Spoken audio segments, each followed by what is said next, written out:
before this video starts, I just really wanted to apologize for the way that my hair looks. I am dyeing it again, and so it has to set. But I wanted to get a video out, so before I got too busy with packing and everything. So yeah, enjoy the video. Hey, what's going on YouTube? It's Colleen, and welcome back to System Triple O and Friend. I am Friend, and today I'm going to be discussing stigma surrounding mental health and mental illnesses. This isn't a DID specific video, but I will definitely be talking about the stigma surrounding quote-unquote violent disorders. Stigma is fed to us from literally everywhere. From Hollywood to the news, we are conditioned to assume that the elderly man muttering to himself is dangerous and so should be avoided, that we should fear those who are different than we are. These beliefs are only reinforced after acts of mass violence, such as the Valentine's Day tragedy at Marjorie Stoneman Douglas High School in Parkland, Florida. Blame is consistently always placed on the perpetrator's mental state, saying that he had a, quote, history of mental illness or erratic behavior. And while these things may be true, correlation does not equal causation, right? Saying that mental illness is the cause of one's toxic or violent behavior is like saying that the amount of sleep one gets is caused by the amount of ice cream that they eat in a year. There's probably a correlation there, but you cannot determine causation without an experiment. By painting mental health as the cause of someone's violent behavior, the stigma surrounding mental illness is strengthened, making it harder for people to be open about their illnesses or even to seek help. You know, I'm not a violent or toxic person because of my depression, because of my anxiety, because of any of the abnormal things that I do, right? So in order to have a conversation about stigma, you have to really understand what it is. And it is defined as a mark of disgrace associated with a particular circumstance, quality, or person. And there are a lot of theories as to how stigma works. One of them is just cultural norms. So an evaluation of a person, a judgment of a person based on the cultural norms. So someone stimming, right? That is not seen as something that is normal in our culture. And so we avoid people. So for those of you who don't know, stimming is short for self-stimulating. It's used by people with autism spectrum disorder when they're excited, anxious, anything like that. And also people with a range of other disorders too. It's not limited just to ASD. But it can be things like flapping their hands or hitting themselves or rocking. Those are all kind of common ones. So if you see someone stimming in public, you are conditioned to believe that they are in some way different, right? Or in some way to be avoided or to be feared, because that breaks the social norm. So the effects of stigma on the mental health community can actually be quite detrimental to the people in the community. We can be excluded from certain things, such as people with mental illnesses are less likely to be hired, despite, the ADA and equal employment and everything like that. We are still less likely to be hired than a neurotypical person. It's also harder for people with mental illnesses to get housing. People with mental illnesses are often made out to be more irresponsible than they are. So life decisions are often made for them. They're often infantilized, seen as children that need to be taken care of, instead of, an adult with mental illness being seen as an adult. They're perpetually seen as a child, which is due to the images that are presented to us of people with severe mental illnesses in media and in Hollywood and movies and things like that. So I went in the Facebook group and I asked you guys where and how you see stigma in your lives, be it from Hollywood, the news, anywhere else. And this wasn't limited to those in the group with DID, but rather for anyone to comment. Danny said, I think there is an immense amount of stigma surrounding anxiety and depression because it is commonly found. Many think that they may suffer from it or really suffer from it. And there are cons to both. And I mean, yeah, like anxiety and depression are often represented, huge air quotes around that, that's in the movies as, and I'm going to trigger warning this section. And so I'm going to trigger warning this talking about self-harm, potentially suicide, things like that. So if that's something you're not emotionally ready to deal with, you can go ahead and skip to this time signature that I will put right here. Yeah. I mean, yeah, people with depression in the media often, they have the long sleeves, they have the scars, their hood is up, they're moody and sulky, and they sit in the back of the class, they don't talk to anybody, they often are the, like, people who, like, I might do an entirely different video on this, but 13 Reasons Why, and just the terrible representation that is in regards to mental illness and just like suicide and self-harm and things like that. Like, we are conditioned to believe that depression is cutting and hurting yourself, when in reality it could be that, but it could also be not being able to shower for days at a time because you can't find the motivation to do it, or isolating yourself from your family and friends, or not doing anything, not getting out of bed for days at a time because you don't see the point. Like, it's not just what you see on TV, and the same thing goes for anxiety. Anxiety is not the same for everyone.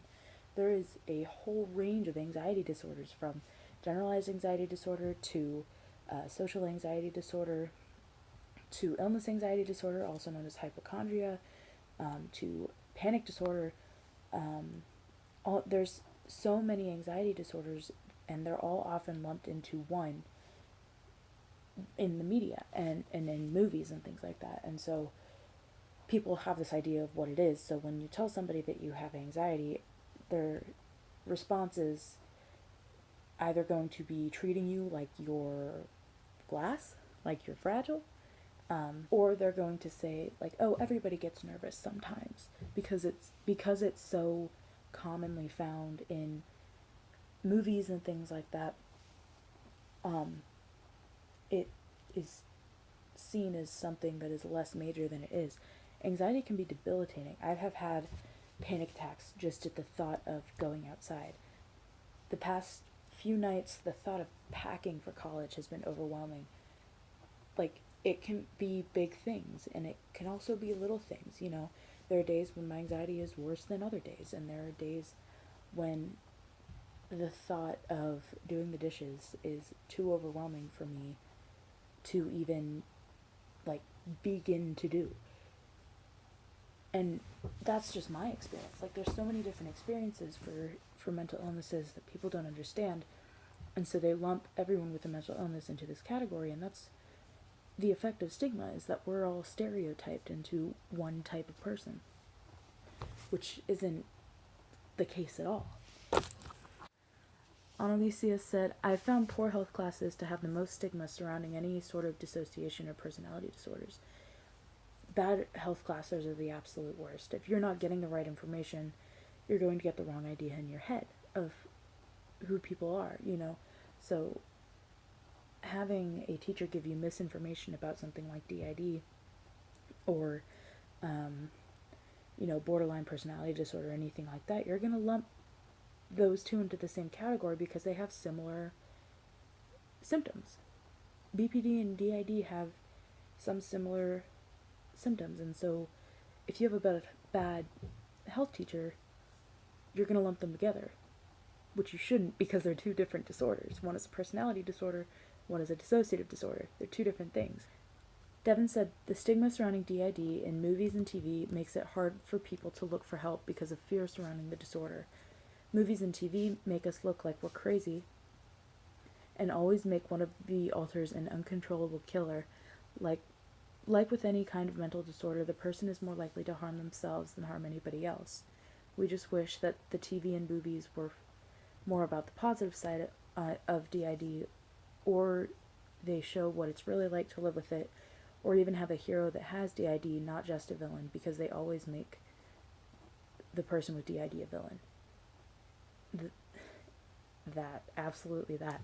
Like, you have Split, where they were all like these conniving, like scheming people, and they kidnap these girls and things like that, and then you have the Beast and like all of those things, and so they're all painted as like these people that should be feared, and it's just not. Like, Danny's System Triple O is not going to do that. Acrylic and ether, Danny's not going to do that. System Triple O is not dangerous. The amalgam is not dangerous. Like, there are so many symptoms, there are so many systems that are not dangerous, and even those that would be considered violent, quote unquote, are more often violent towards the body, not towards other people. Right? The persecutors in Danny's system don't hurt other people. They hurt the body. Right? Like, it's not... It makes me so mad when people with mental health issues are painted as toxic or abusers, or their mental health is used to excuse toxic or abusive behaviors. That makes me really mad. I also took to Snapchat and I asked a few friends if they had anything they wanted to add. My friend Mara Lai said, stuff you can hit in your video is stigma surrounding people who have non-military PTSD, and them being told that they're faking or taking resources away from veterans, or that they don't know real trauma. That makes me angry. A lot of things make me angry. This is one of the things that makes me angry. And that is because a lot of people don't understand the complexity of the human brain. But they pretend that they do. They pretend that they know what PTSD is, really. And they pretend that they know what they're talking about. Like, PTSD is a reaction to a traumatic event. Something that isn't war can be traumatic. And people, for some reason, don't understand that. Like, one of the things that I find incredible about the human brain is that two people can react completely different to the same situation. You know, if I have two friends who both have CPTSD, which is complex post-traumatic stress disorder, it occurs when there is an elongated period of trauma.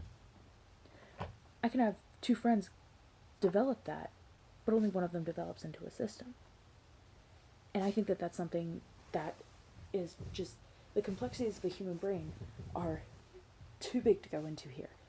But people pretend that they understand all of it, and they say that people with non-military PTSD don't know real trauma, when in reality, what I went through was traumatic. What Danny went through was traumatic.